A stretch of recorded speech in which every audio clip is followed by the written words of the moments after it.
नमस्कार. MK न्यूजमध्ये आपलं स्वागत आहे.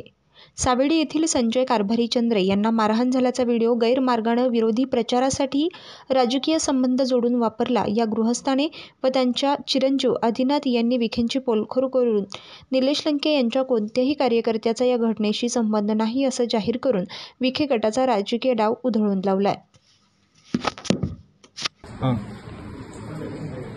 काल माझ्यावर जो भ्याड हल्ला झाला त्यामध्ये हल्लेखोरांनी लंके साहेबांचं नाव घेतलं.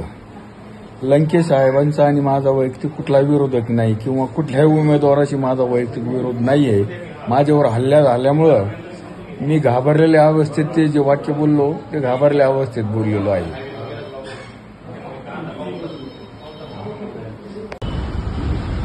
मी आदिनाथ संजय चंद्रे. काल माझ्या वडिलांवरती जो भ्याड हल्ला झाला त्यामध्ये हल्लेखोरांनी आदरणीय निलेश लंके साहेबांचं नाव घेतलं होतं. आता वडिलांनी ज्यावेळी स्टेटमेंट देत होते मीडिया आल्यानंतर त्यांनी त्यांच्या घाबरलेल्या अवस्थेमध्ये जे पुढील आरोपींनी नाव घेतलं त्याच याच्यानुसार निलेश लंके यांचं नाव घेतलं. परंतु त्यामागे कोणताही त्यांचा वैयक्तिक हेतू नव्हता.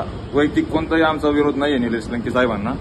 आणि यामागे देखील आम्ही म्हणजे असं कोणत्याही राजकीय याच्यामध्ये ऍक्टिव्ह नव्हतो. जे काही आहे निलेश लंके साहेबांबद्दल आमचा मनापासून आदर आहे. त्यात कोणताही आम्हाला दबाव नाही, काय नाही. मी माझ्या वैयक्तिक याच्यातून हा व्हिडिओ व्हायरल करून राहिलो. कारण की आम्हाला जे काही कालच्याला आमचा व्हिडिओ व्हायरल झालाय त्याचं पूर्ण राजकीय भांडवल केलं गेलेलं आहे आणि त्याच्यामुळं आम्हाला वैयक्तिक खूप मनस्ताप होऊ राहिलेला आहे.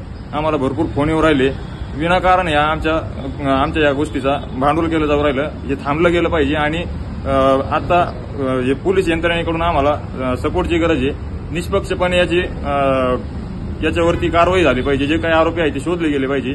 कोणत्याही आम्हाला निलेश लंकेंना ब्लेम करायचं नव्हतं.